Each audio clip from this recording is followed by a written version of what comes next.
Not to be popular. It's just I'm inspired by my brother, that Reality Temple's brother, the most powerful voice on the internet, that Real Angel Snubbing Up 7. That's right, brother. I'm calling you out, brother. I'm building you. I'm putting you out there, brother. I'm shouting you out. That's my inspiration. O'Shea shows. Nick, selling drugs to, black people and then making some excuse about it, saying like, I'm a product of my environment. I didn't have any other choice. When, there's plenty of other choices than selling drugs and breaking the law. And we're talking about breaking the law. We're not talking from the moral standpoint. We're talking about lawful. Okay. So again, laws have consequences. Morals are just, subjective. But when you have laws and things on paper that say, if you do this, we're going to punish you by incarcerating you, and you break them and you're dumb enough to get caught, then you're just dumb. All right. Shout out to Reality's Temple in the building. Well, just for I got to get him on here, man. You talk about somebody polarizing. Whoa. that brother is I'll leave that alone. Shout out to the brother though, Justin. We want to make sure that we're not just working to be first, but we're working to be right. A lot of times there are situations when things are just happening so fast. You've got breaking news happening. You've got storms moving in when there's a breaking news situation. We get our crew to the scene. They're on the ground. They're asking the questions, gathering the information. And in the final seconds before you see us, we're getting that confirmation. It's always important to be fast, but we always want to be right. And my name is Myron. They call me SNIFFY. My name Myron Johnson. They call me SNIFFY. They call me SNIFFY. My cousin is Dr. Umar Johnson. I'm here to give y'all a message. Y'all better leave my cousin alone. That's what y'all better do. My cousin Umar doing good work for y'all. Y'all some stupid ass niggas, man.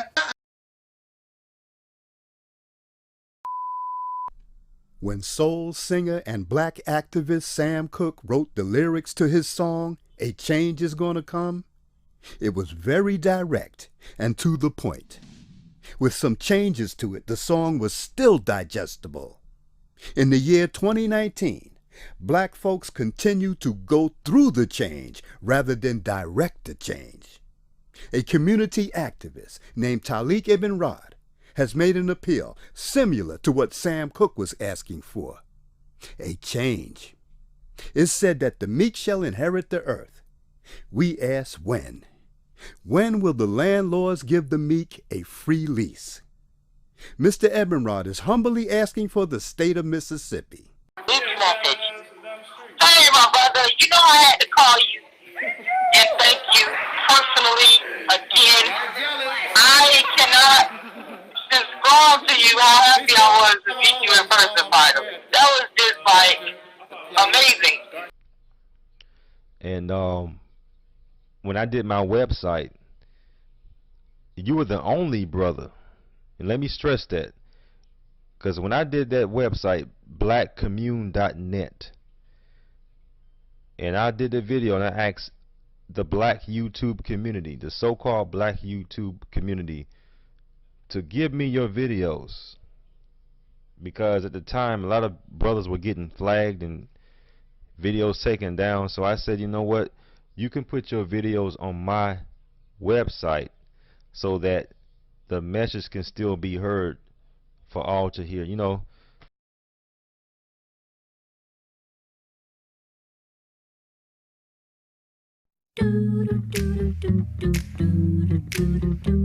Free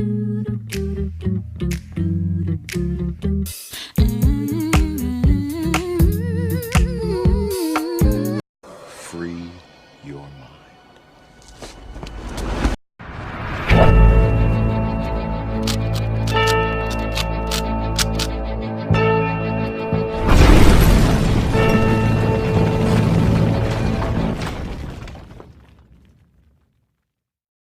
Four members of a South LA family with ties to Scientology and the Nation of Islam will stand trial in a case the prosecutors say ripped off California taxpayers to the tune of $3.8 million.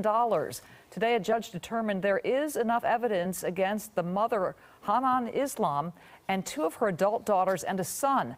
They are accused of running a scheme to defraud Medi-Cal by recruiting local high school students for drug counseling that the students did not want or need at a Scientology Narconon clinic in Compton. A prosecutor says the family members hired so-called ghostwriters to manufacture records that were used to fraudulently bill the state millions of dollars. All defendants have pleaded not guilty.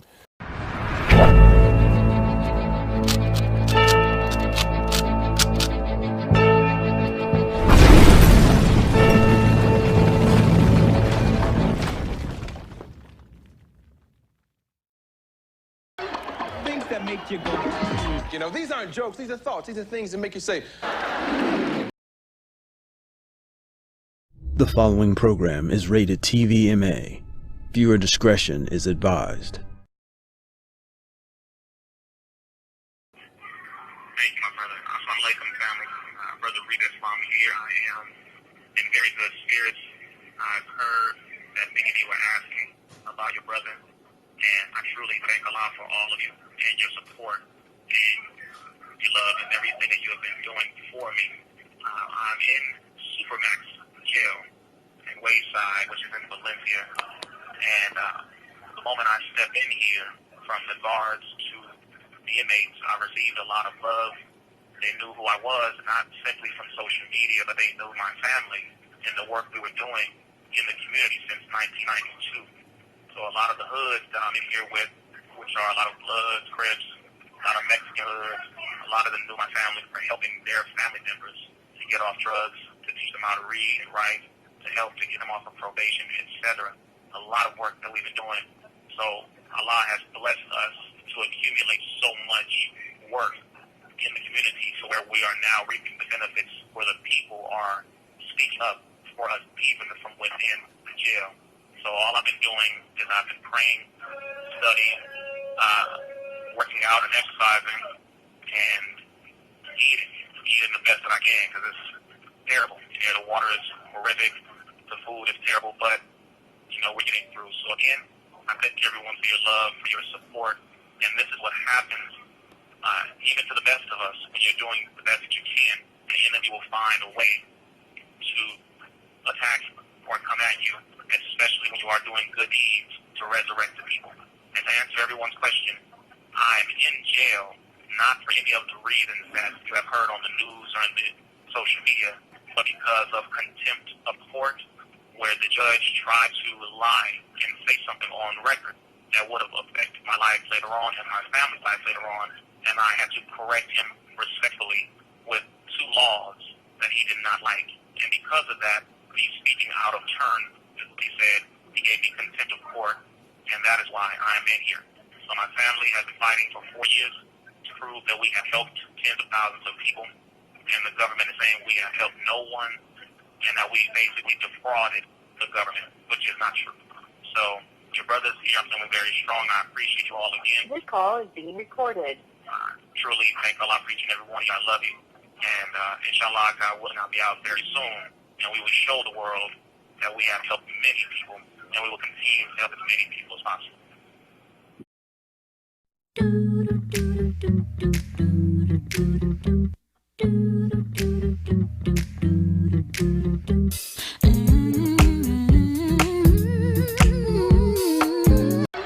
Things that make you go, you know, these aren't jokes, these are thoughts, these are things that make you say.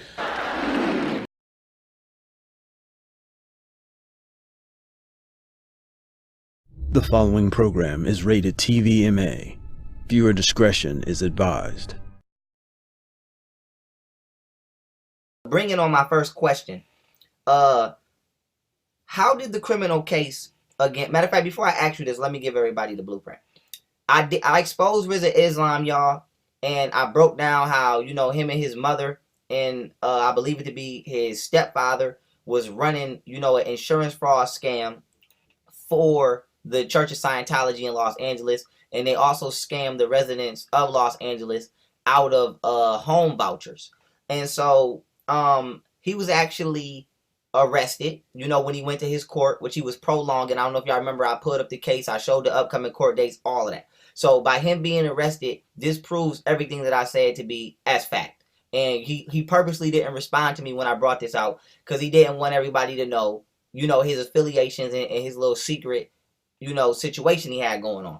And the reason I say that is because Jeffrey was in the courtroom while he was arrested. So I want to let everybody know that this is not, we ain't on here doing no I don't do speculation. Y'all know how I do. I'm not a conspiracy theorist. We coming with receipts, period. It might be an unorthodox truth, but it's the truth that we can prove. So this is someone right here who not only has over 15 years of actual research and actual grind that they put into battling the Church of Scientology. This man was in the courtroom when Rizza Islam got arrested. So we finna get the 411. But he said something to me before I asked this question, which was actually very important. And it might seem small, but it's big to me. He let me know that no members of the Nation of Islam were present in the courtroom during this time. And so we have to ask, you know, how much unity and support is actually within this little faction that they love to try to, you know, flash around the internet, which is non-existent. But, you know, jumping into the first question, here it comes. How did the criminal case against Rizza Islam and his co-defendants begin, and what are its roots? Well, Farrell, those are the great questions to begin with. Before I answer them, just let me quickly answer one of the questions in the comments. When Alexander Chanch died, Karen's son died, he was married.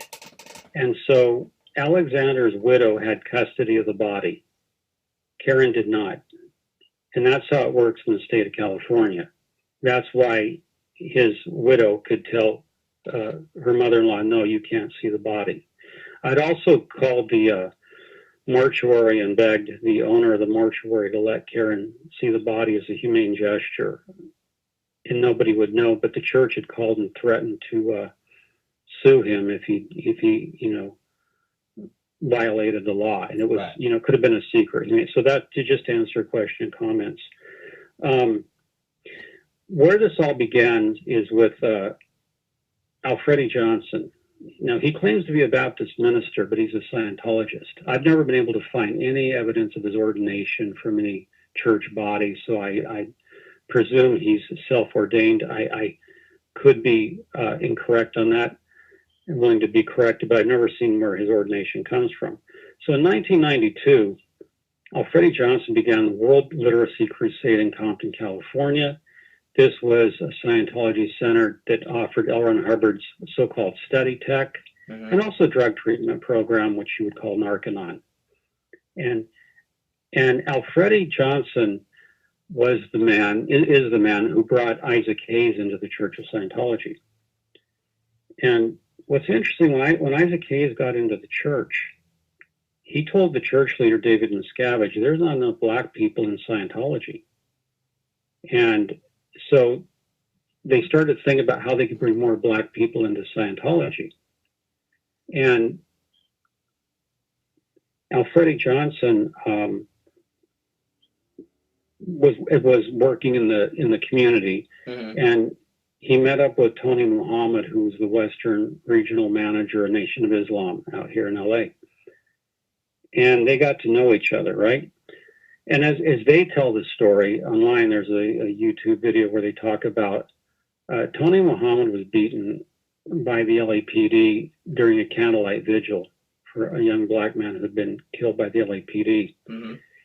And he got quite a beating, apparently, and he decided, you know, he was just going to drop out of activism. But Alfredi said, hey, let me get you some Scientology auditing. And Tony Muhammad said, yeah, that really worked. I liked it. And when he went back to see Louis Farrakhan, said, "Whatever you've got going on, Tony, I want some of it." And that's how Farrakhan, who'd been fighting prostate cancer, got into the Church of Scientology, started getting Scientology auditing. And that's sort of weaving it together. Alfredi had the World Literacy Crusade. Yes. Isaac Hayes' support, who served as an ambassador for the World Literacy Crusade when he was alive. And then the Nation of Islam gets involved. And just to punch in right there, for those of you who don't know, the World Literacy Crusade is the operation that I touched on in regards to Rizza Islam and his family that they were utilizing to run their insurance fraud in LA, which was co-opted, or let's say supported, for lack of a better word, by the Church of Scientology. But yeah, you can continue. Okay, well, so the World Literacy Crusade, so the people saw 2008 to 2010 how Louis Farrakhan insisted that anyone in the Nation of Islam who wasn't willing to do Dianetics, and they introduced it as Dianetics. That's how Farrakhan rolled it out as Dianetics, as it didn't seem as offensive as Scientology, right? Right. And that's the use of language. Dianetics seems safe compared to Scientology. So there was this old PR campaign to roll it out. Now, World Literacy Crusade, in around this time frame, spun out an organization called the American Health and Education Clinic, AHEC. And this is really where the fraud began. American Health and Education Clinic. It shared the same building and personnel, as was testified about in court by the state investigator. So World Literacy Crusade and American Health and Education Clinic were indistinguishable, right? They're the same operation. American Health was run by Hanan Islam, who is Alfredi's business partner. And so Hanan was the president of American Health and Education Clinic, and Hanan has 10 kids. Mm-hmm. So she had several of her kids working there, including Rizza Islam, Sakaya Islam, and Nimat. Right. And what they did, this whole thing, Hanan recruited, she went into the Compton Unified School District, and she recruited educators, two principals, some coaches. She basically paid them money for access to innocent high school students, right? So what they did, once these corrupt educators, one principal took $60,000 payday, they would order students, probably 50 at a time, to go sit in a classroom, and Rizza would come, and this was testified in court, and I was there during the preliminary criminal trial. Yes, sir. I was there for all 4 days of it. I was also there for all the events leading up to it, where, as you mentioned, the charges were filed in 2015, but Rizza and his family they all had separate criminal defense attorneys. They tried to get delay after delay after delay, hoping the charges would go away. But you don't magic charges away, right? Right. And the law is after you. You can't magically make them go away by delaying. So anyway, Rizza would go show a 45 to 55-minute film to a group of high school students who didn't need drug treatment. These kids were not on drugs. They didn't need drug treatment. They were just made to go watch a film by the principal. And then Rizza would get the sign-in sheets. So all the students had to sign in. And then what would happen, he would leave. So he spent, total 55 minutes there. He would leave. And then what would happen, as we heard in the preliminary criminal trial from the California Department of Justice investigator, these sign-in sheets would go back to American Health and Education clinics, and there was a suite F where there were ghostwriters. And these ghostwriters would create all these fictional treatment programs for these kids whose names were on the sign-in sheets. So they would bill the 55-minute film at 3 hours. So they would bill the state for 3 hours, and then they would show all these bogus progress reports to add more billing. So just for, Rizza going out and showing a film, he and his mom and his sisters would bill the state $6,000 plus additional monies. Wow. So that over a period of the scheme from 2010 to 2013, which is 4 calendar years, 2010, 2011, 2012, 2013, that's how they billed $3.8 million for doing virtually nothing except showing films and creating fake case histories on students.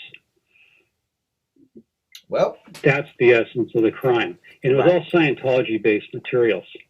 Right. And in fact, as happened at the court, people who worked at World Literacy Crusade, the employees were forced to take these same courses so they could be billed, they could bill the state for their employees going through these courses at $15,000 per head. I mean, this is as criminal as it gets. That's right. And what the investigators said at the preliminary criminal trial, these ghostwriters will testify.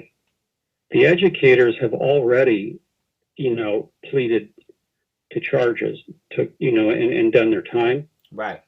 And some of the other defendants. So there's going to be, at the criminal trial, we can expect to see a lot of witnesses saying, yes, I engaged in crime. I did my time. I paid for my, crimes. So the evidence is so overwhelming, but that's how it began. It's a Scientology-based white-collar criminality, financial crimes. Right. And it all started in, so what happened is when around 2014, the state of California began cracking down on Medi-Cal fraud because there were a lot of these operators going around scamming different communities. Mm-hmm. And they began cracking down on it. Well, Hanan Islam raised holy hell. When she got defunded, rather than just stayed away quietly, she raised hell about, these kids needing treatment. So, and she drew attention to herself, and the investigators had gotten other complaints about American Health. And so the state of California conducted a raid on the Compton offices, and they got everything. Right. I mean, they got all the records. They did not see it coming. The defendants did not see it coming. They were raided and they seized the records. So October 2015, Rizza Islam was criminally charged in a formal charging document, along with his mother Hanan Islam, Zakaya Islam, Imad Islam, and Bayon Beverly Washington. Those are the principal defendants. Mm-hmm. Hanan was charged with 4 counts. These were all felony charges, and I'll read you from the charging document, which I have posted as the Scientology Money Project. My latest post is called People of the State of California versus Rizza Islam et al. Yep.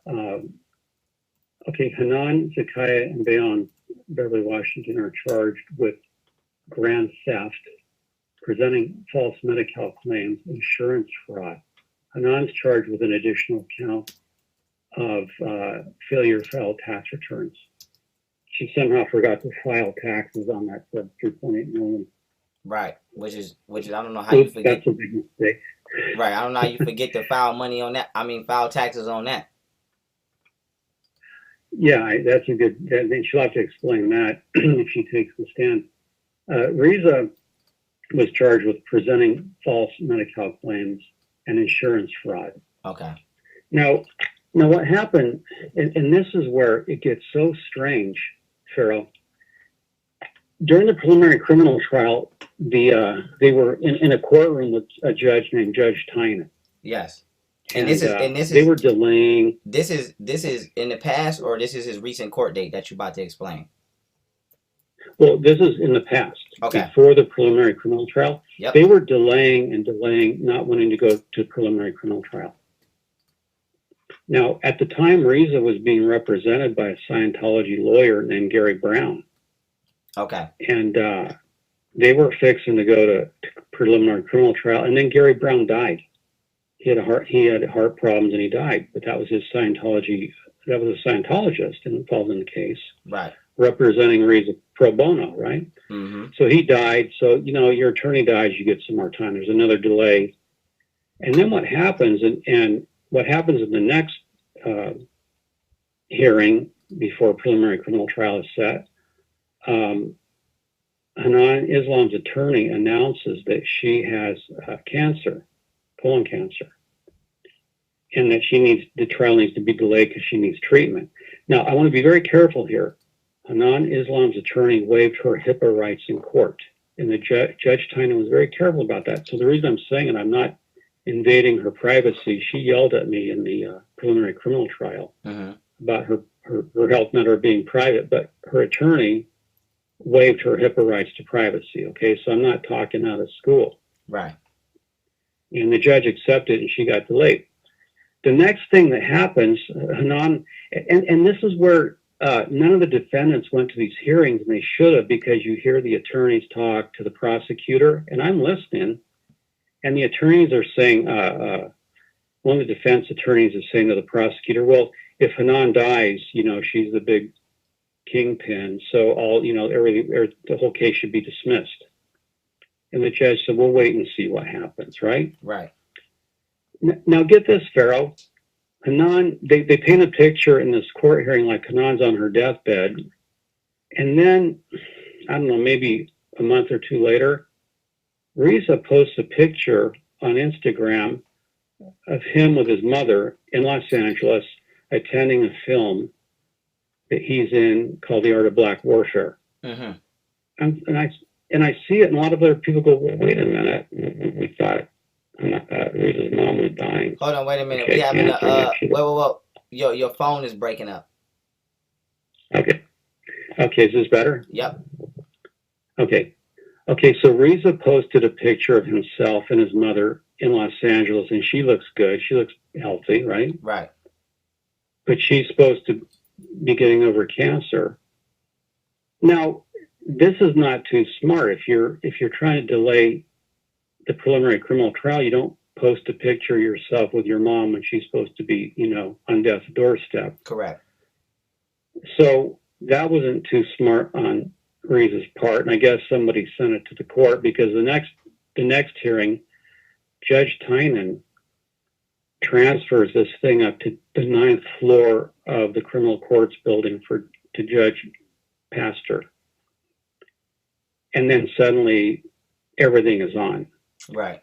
And the preliminary criminal trial is set to begin. But what's so strange, Pharaoh, is once the trial begins, Hanan Islam and Rizza Islam start arguing a sovereign citizen defense.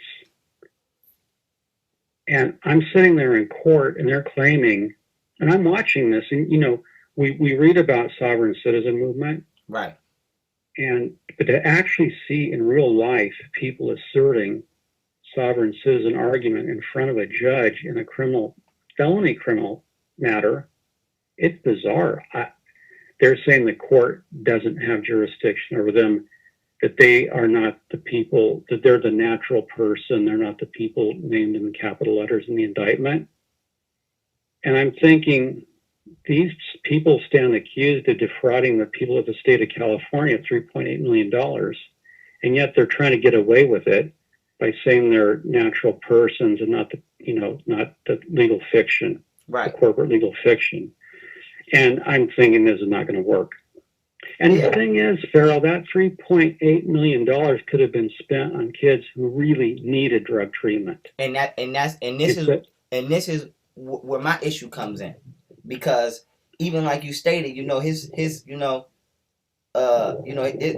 silly ass, he posted that picture with his mom, for the little thing he was a part of, the art of black warfare. But it's really like, how you talking about this is the art of black warfare, and the main people that you being a predator upon is other black people. And then it's like you sat here and frauded the state of California out of $3.8 million, as you just stated, when him knowing better than anybody, know that it's issues going on in our community where that actually, like you said, could have been utilized for people who need it. So that's what makes, the situation so wicked.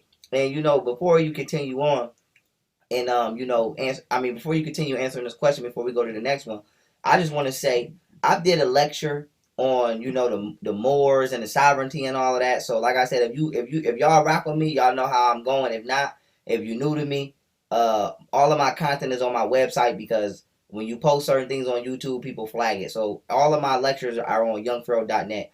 But I say that to say this: you can't enter into a business contract or transaction in this country and be operating as a citizen, and then when you're doing illegal activity and you get caught, now all of a sudden you want to be a sovereign citizen. So my thing is, whether people believe in sovereignty or not, they wasn't saying that they were sovereigns when they was signing them fake ass checks, when they was busting these insurance fraud moves. So you've been operating as a citizen for years, and then you get caught, and now you're a sovereign. So, you know, the issue with that, you know, for people who can't think beyond the box, outside the box and around the corner, the issue with that is you don't get to have it your way. This is not Burger King.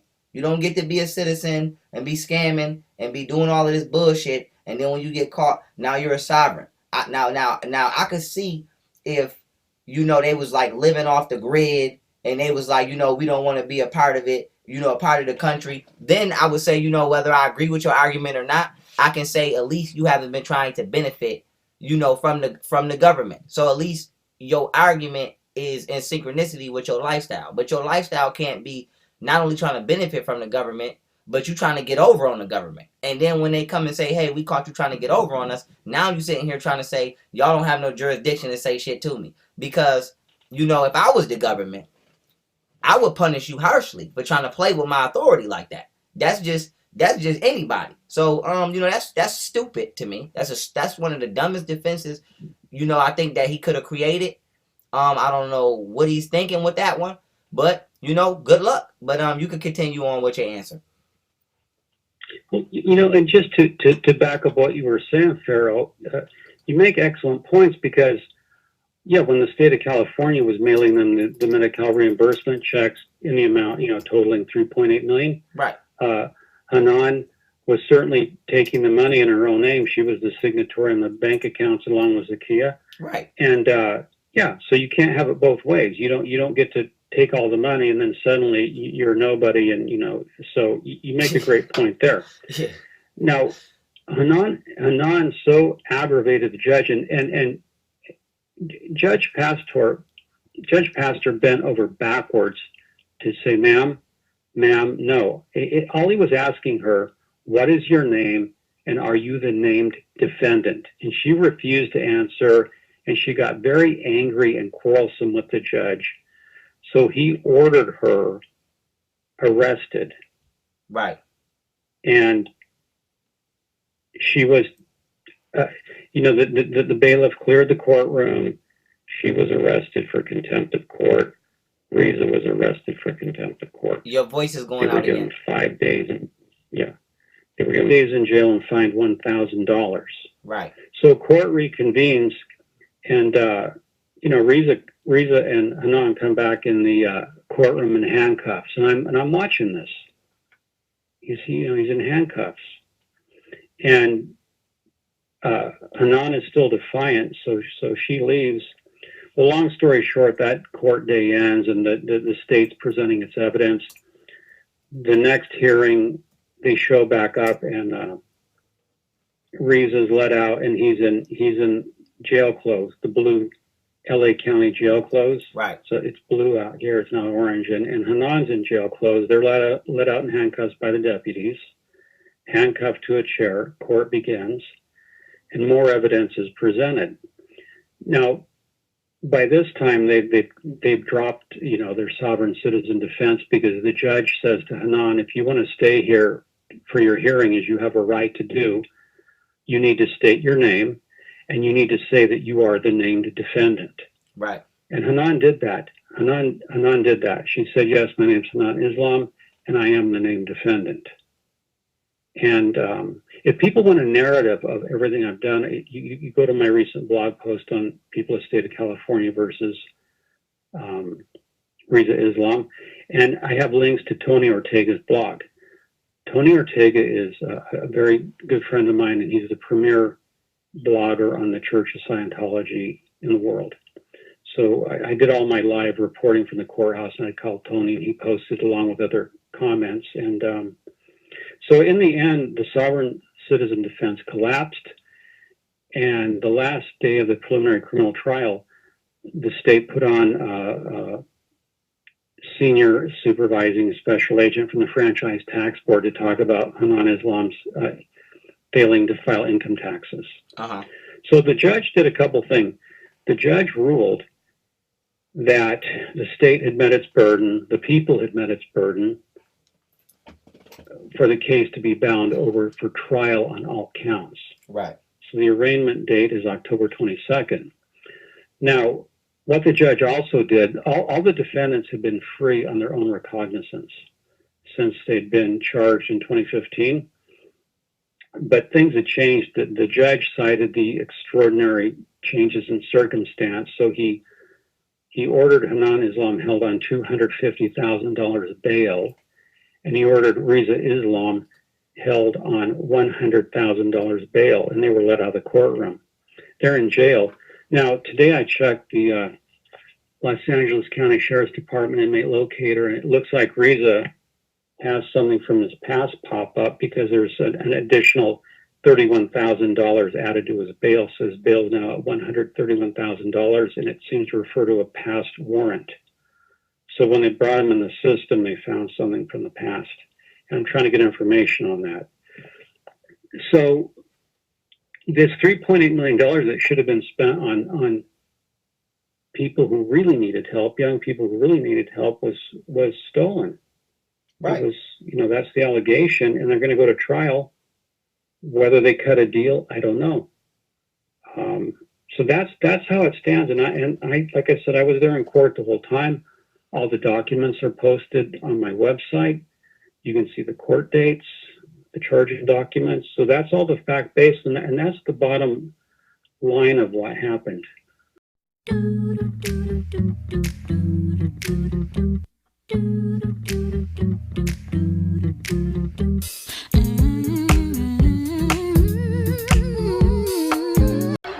Things that make you go, these aren't jokes, these are thoughts, these are things that make you say, Free your mind.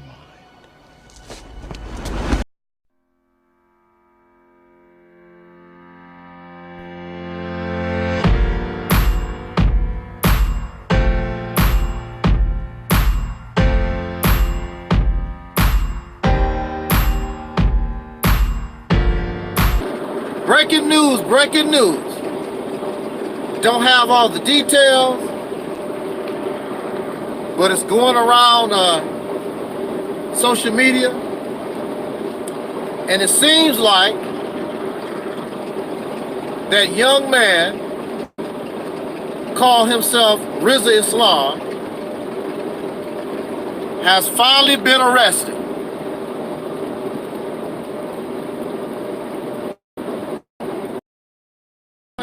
We all get under the weather sometimes.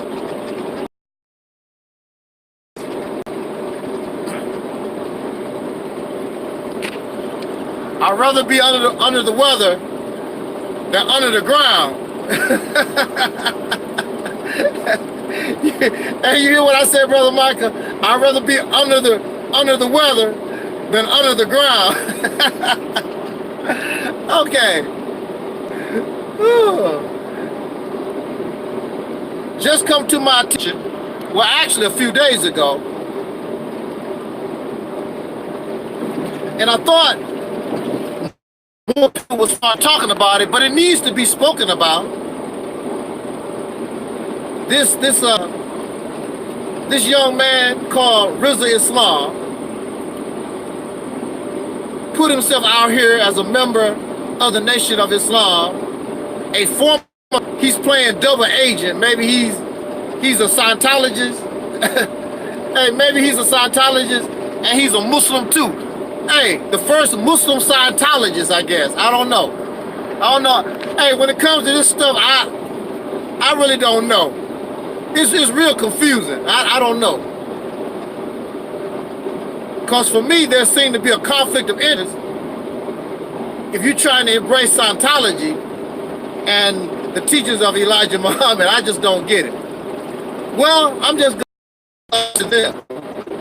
But what we want to talk about real quick is Rizza Islam.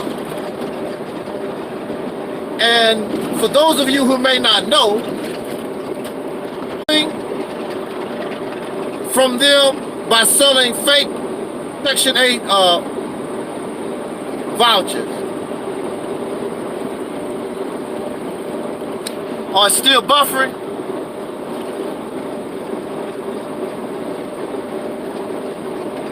I don't know what to do. It's technical difficulty. It looks good on my end right now. Except this gadget that holds the telephone. I just can't tighten it up. It won't, so it can stop all this moving.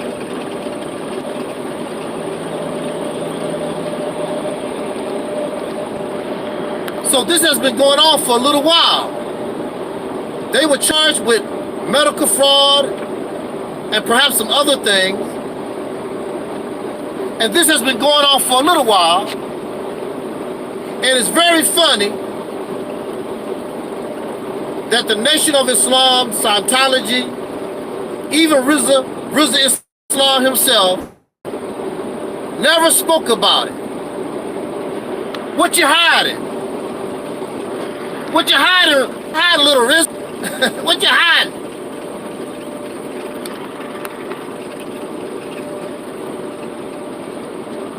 This has been going on for years. Now, being experienced in the criminal justice system as I am, either these people are going to drop the charges, or they're going to take you to trial. So, to my knowledge, Rizza Islam finally been arrested. And I wonder why he was arrested. I guess they are afraid that he's gonna try to flee.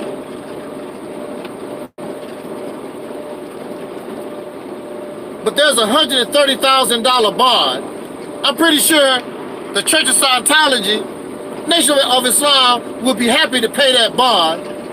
You know, get their brother out of jail until his until the trial date. We'll wait and see if Scientology or the NOI helps Rizza. Rizza, why didn't you tell the people you and your mother, your family, was charged with a crime? You waiting on a court date. These people gonna come for you. You know they're not gonna let that go.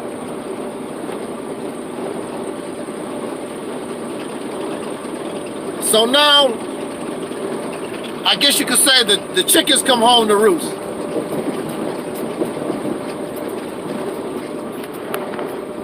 I guess all this is true. They say that Brother Ben X put up a post on Instagram lending his support to Rizza Islam. Now, mind you, yeah, we're Farrakhan. See, Farrakhan and the boys, they only interested as long as they can use you. Once you put yourself in a position like this, they're not interested.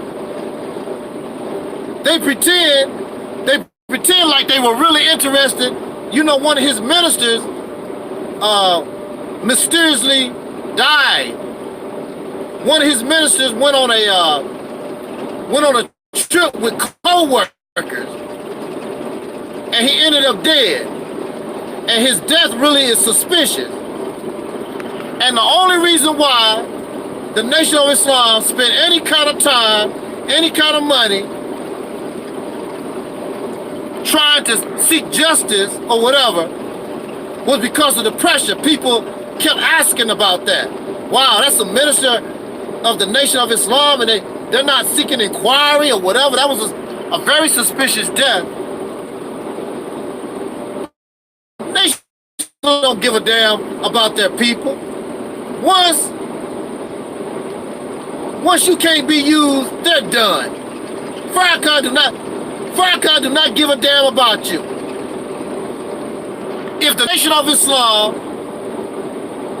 posts bail for Rizza Islam, it's going to be because of the public outcry, the public questioning of them. You do remember way back when the Honorable Brother Malcolm X Shabazz was assassinated, the Nation of Islam came out and they said they were going to give the best lawyers, the best defense to those brothers who died. In fact,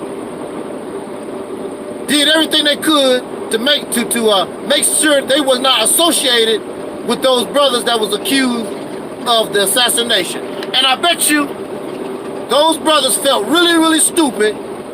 They thought they were going to be real heroes or something, murdering that man. And the Nation of Islam left them out to dry. Well, that's how it go. But you have faith in these people, and because they smile in your face, and all this skin and grin in your face, assalamu alaikum, and in 2.5 miles, black unity and brotherhood, 74 West. That ain't nothing but a front.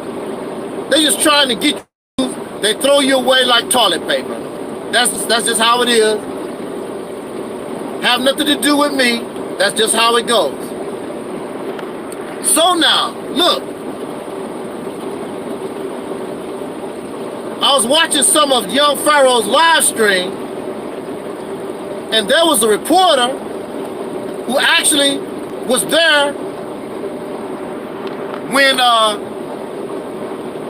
guess at Rizza Islam's bond hearing.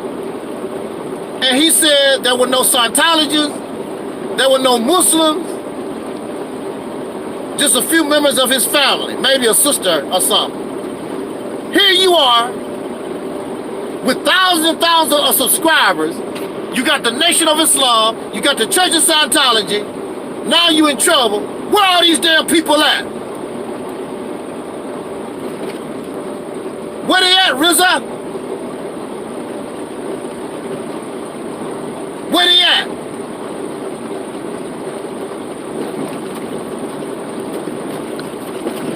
There's a brother called Natural Tahuti. He was a regular part of the House of Consciousness on Sinetta TV. This man had thousands of subscribers. In a half mile, keep to the left on I-74 West. He would have debates. Hundreds of people would come out to listen to him debate. All that kind of good stuff. The man ended up going to prison. In a quarter mile, keep to the left on I-74 West. And the last time I heard from Natural Tahuti, nobody supports him. When you go to jail, when you become part of the criminal justice system, all these people leave you. I was telling the brother, hey, what's up there, Janice? What's up there, brother Sankofa? Keep to the right on I-74 West. See, a lot of these people get YouTube fame, social media fame, and it could be real, but also at the same time, when things like this happen, hey, what's up there, brother Taalik? When things like this happen, you come to find out exactly 1 mile, keep to the right on I-74 West. Exactly how you're supported. Well, we'll see. I mean, it's early in the game right now, but you would think that you would have lots and lots of support I mean, this man is part of the Church of Scientology, part of the Nation of Islam. He has thousands of subscribers. Maybe they don't know he's in jail yet, because he never told his audience that he has legal problems. In a half mile, keep to the right on I-74. So we'll see. We'll see. But I just wanted to come out here and put my little 2 cents in to let people know what's going on. Keep to the right on I-74 also, west. For me, I think it's really suspicious. And it was a sister on my channel, Sister Deity. She brought this up. Continue on this road for 92 miles. And it makes me wonder, too. Because, true that, Janice, true that.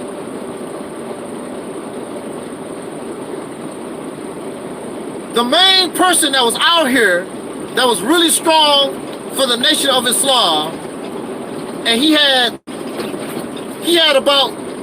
close to 60,000 subscribers. And he's still doing good on Facebook, Brother Ben X. Now, to me, it's mighty suspicious, and it's really, it's suspicious, and it's mighty funny that this guy Rizza come from out of nowhere, and Brother Ben X original channel gets shut down, terminated for no reason. Continue on this road for 14 miles. And the top young dog, the top young man for the Nation of Islam is this Rizza guy. Brother Ben X get knocked out the box. And they start praising and start pushing Rizza Islam. Next thing you know, Rizza Islam is talking to people like Nick Cannon, all this kind of good stuff going on. And Brother Ben X get pushed to the side. It's a possibility that the Nation of Islam is the one that had his channel flagged down. We'll never know, because YouTube don't have to reveal that kind of information. Brother Ben X is clean as you can get. The only thing he did, he talked. He does not use profanity or vulgarity. He's respectful most of the time. He just posts a lot of Minister Farrakhan's videos. He does not run around threatening people and all this kind of good stuff. All of a sudden, YouTube just, for no reason, just take his channel down. And I say that the Nation of Islam done it because they wanted to promote and push Rizza, because Rizza represents not only the Nation of Islam, but represents Scientology too. And as you know, they are Scientology. He's not pushing Scientology. He's basically the teachings of Elijah Muhammad and what Farrakhan be talking about. But Rizza, articulate, charismatic, he's a Scientologist, he's smart, and they don't need that competition, so they need to push Brother Ben out the way a little bit. And Brother Ben is not tripping off of it, because he believes these people are his friends. These are my brothers. If you really wanted to get serious about it, you could actually file a court action against YouTube and find out what the hell went on, what went down with your channel, and make them reveal what the hell happened. And it would not be a shock to me that somebody in the Nation of Islam, I'm not going to say Minister Farrakhan himself, somebody in the Nation of Islam thought it was a good idea to push Brother Ben X out the way. I wouldn't be shocked. These people are dirty. These are not your brothers. These are not your sisters. I'm telling you.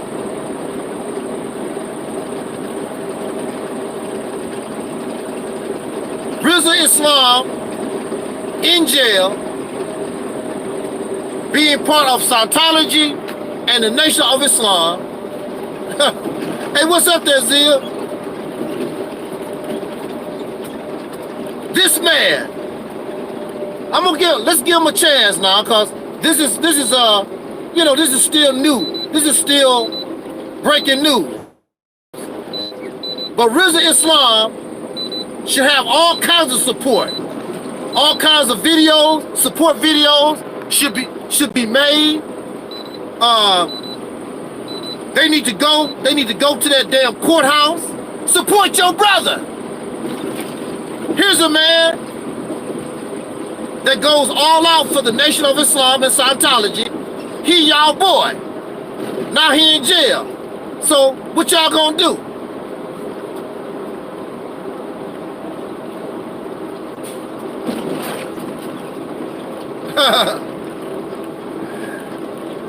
I told some of these people now, again,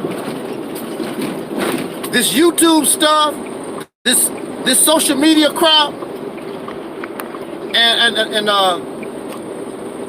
the big YouTuber Hassan Campbell gonna find out that he's not as popular, he don't have the support that he believes that he has. He's just entertaining somebody, he's just somebody people come to and watch, you know, for entertainment. If the government, if he ever get back into legal trouble, he's gonna find out that these people, he don't mean nothing to these people. Nothing. Nothing. See myself, I already know this. I learned this a long time ago. If YouTube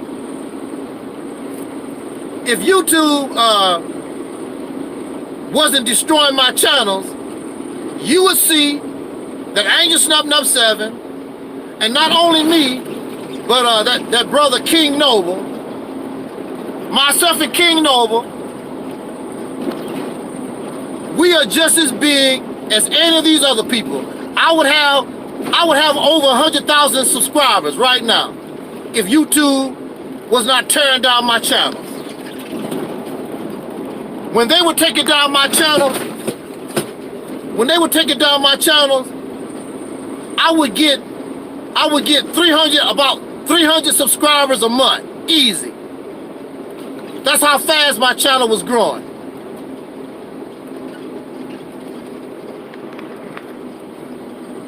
So I know about having all those subscribers, and they like listening to you, and they think that you're a fun guy or whatever. But when it really comes to support, you're gonna find out that you don't have it like you think you got it. And you're also gonna find out that a lot of your subscribers don't even exist. A lot of people subscribe and don't even listen to you no more. They subscribe, and they disappear. And I'll tell you something else. Some of these people buy subscribers. You do know, you can buy subscribers. You can actually buy people that can come on your chat and actually have a conversation. You can actually do that to make yourself look like you really got it going on. So anyway, brothers and sisters, we're gonna see. I just wanted to come out here for a few minutes and put this on the map, get this conversation started. I'm gonna keep an eye. I want to see what's gonna happen, and somebody needs to keep up when Rizza Islam goes to trial. And I don't know, from what I'm hearing, it's a big probability that Rizza and his mother might be convicted. They don't have no kind of real defense from what I see. They don't really have no defense. I mean, it's just outright fraud. and exploitation of the community. I don't see their defense.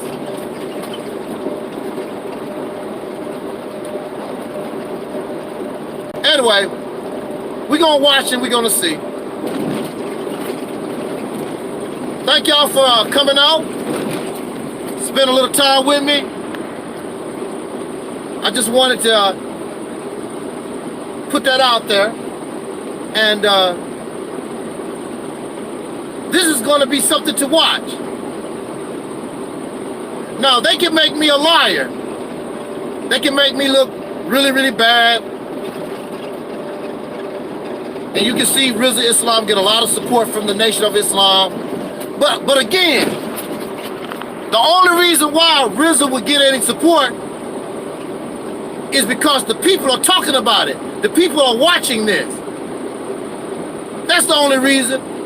If people would, if Rizza Islam was one of my family members, nobody would even give a damn. But see, Rizza Islam is out in the public, so they might treat him a little different. Scientology and the Nation of Islam, both of them, folks are watching. Now here, but also at the same time, you gotta look at this. They don't want to be associated with a criminal. This man is accused of medical fraud, stealing. They don't want to be associated with that. In 2 miles, keep to the left on I-74 West. So you might not see any support. I'm very sure the Church of Scientology, they're gonna back off. They don't want nothing to do with that. Nation of Islam don't want nothing to do with that. I'm very sure they're gonna tell you, we didn't know nothing about his background like that. We didn't know he was charged, had a, legal case pending.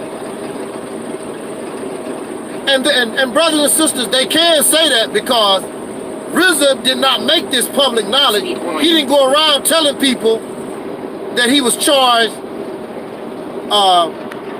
with a crime, that he got a case on him. So we'll see. On that note, let me get out of here. I thank y'all for joining me. And I don't wish no harm. I don't wish no bad to Rizza. Being a person, a victim of the criminal justice system, it's nothing to play with. It's nothing fun. So, but if you're guilty of doing that to the community, I can't shed tears for you. You're stealing from the poor. You're stealing from the naive. I can't shed tears for you. In a quarter mile, keep to the left on I-74 West.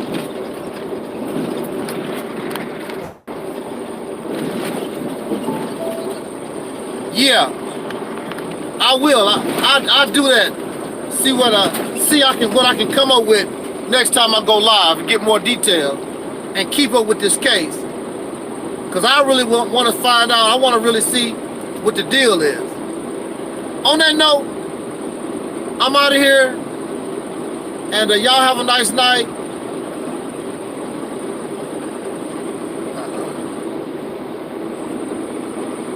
You're right, Brother Taalik. The Church of Scientology got a lot of legal issues of their own to be messing around with some new additional stuff that Rizza is bringing.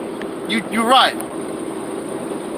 I really don't expect the Nation of Islam, maybe a certain individuals, but the leadership of Scientology, the leadership of the Nation of Islam, for 79 miles. I expect them to back off. I don't expect them to show support because they don't want to be associated with a crime. Simple as that. So on that note, let me get out of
And you got these people who, oh yeah, the American black woman is so messed up. Oh, we're going to go to another place and we're going to get another woman. Oh, you can find happiness. Look, dude, you're going to a place where people are in a worse condition than you. Economically, they are begging for food.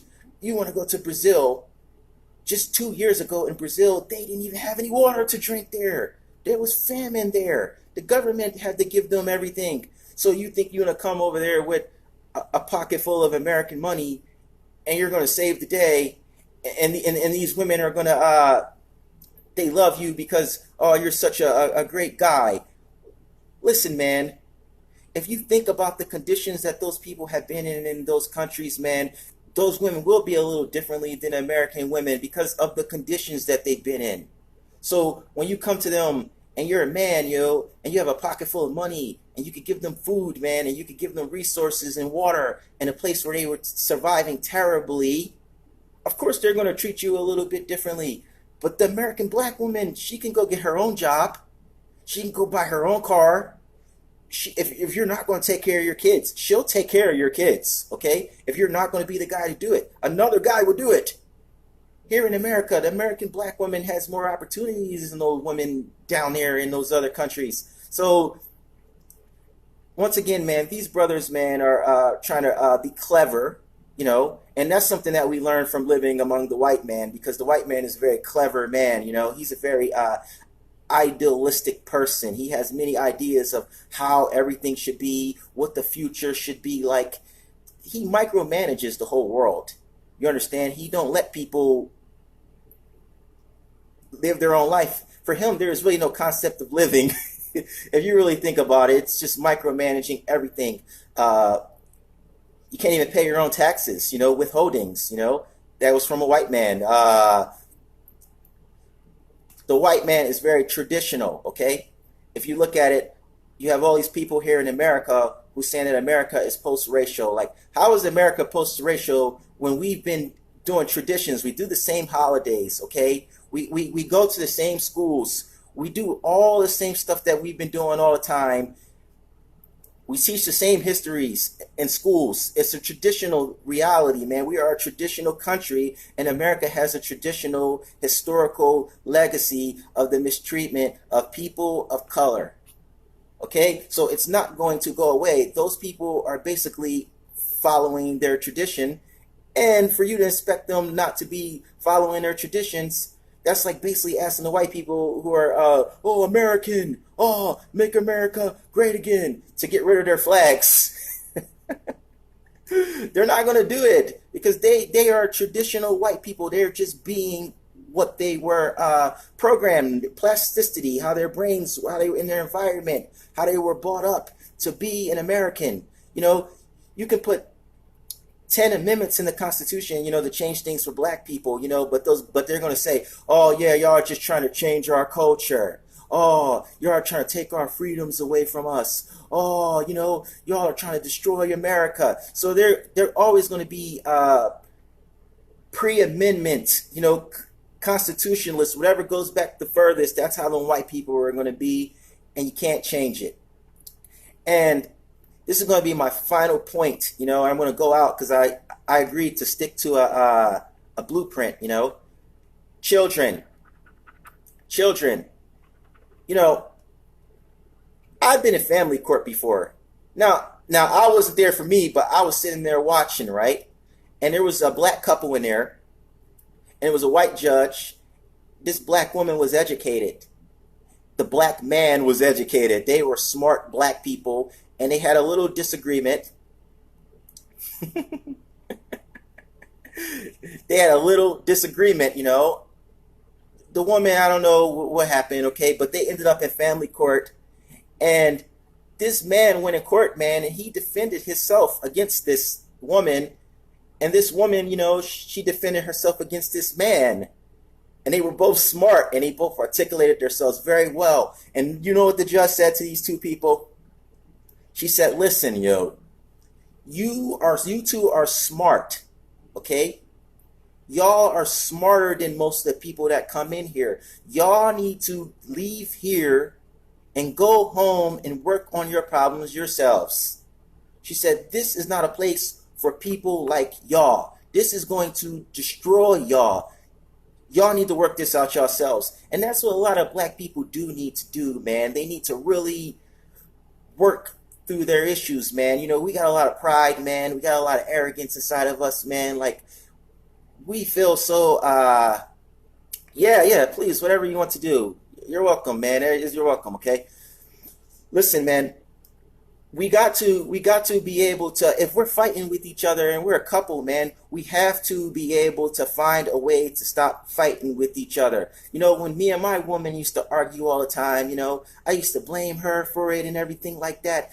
But then it took a little while for me to realize, but then I realized, like, hey, you know, maybe I need to, you know, think about before I say things. Maybe I need to pre-think before I say things about if I'm going to hurt her feelings or not, you know. If what am I going to say is going to hurt her feelings, is it really worth saying it, you know? Now, what I realized is that I still said things, but I didn't say those things which would hurt her feelings, so I ended up saying less. I began to be able to choose my battles a little bit better because I considered her feelings before I talked. You know, and that was when I saw that within myself, my relationship got a lot better. The black woman began to love me. The black woman began to, you know, they say submissive and all this stuff. Nah, man, the black woman, when you stop being so mean to her, yo, when you stop being so hard on her, yo, she begins to feel more like what she is. She becomes her feminine self, okay? She's not scared. She don't have to be hard. She's not overly trying to survive anymore. She's no longer in competition with you, and she's going to put you where you belong. She's going to put you where you belong. And me figuring this out, man, I'm able to be in a house, man, with my woman, man, together with my children. She's not leaving me. You understand? She's not going anywhere because ultimately she wants the best for all of us. She wants the best for her children to have their father. Do you think that these women don't want their children to have their father? No, it's not true. It's just that within here, we haven't been able to look at ourselves, man. We haven't been able to say, I'm too hard on this woman, man. I'm cussing at this woman. Oh my God. What would make me even think that I could call my woman a bitch? But see, once you understand, once you look at it, man, once you look at it for what it is, man, you'll see it. You'll be able to be a father. You'll be able to be a head of a household. You'll be able to prosper and grow. Because when that black woman and you going out and y'all getting money together, if you could already pay the bills, man, before the black woman even had a job, or vice versa, when one of y'all come up, yo, you could just keep doing it the way you was doing it. All that other money to the bank, You and your black woman is strong. Y'all got money now. All you gotta do is sit there and live your life sensibly. 2-3 years, all that money, you can't miss money you ain't never had, right? Interest savings account, you and that black woman in 3 years strong. You know, you're going to scare the hell out of the people who try to destroy you, who taught you how to act like this. Y'all don't know how powerful that y'all could be if y'all would look at it, you know, a little bit differently. You can look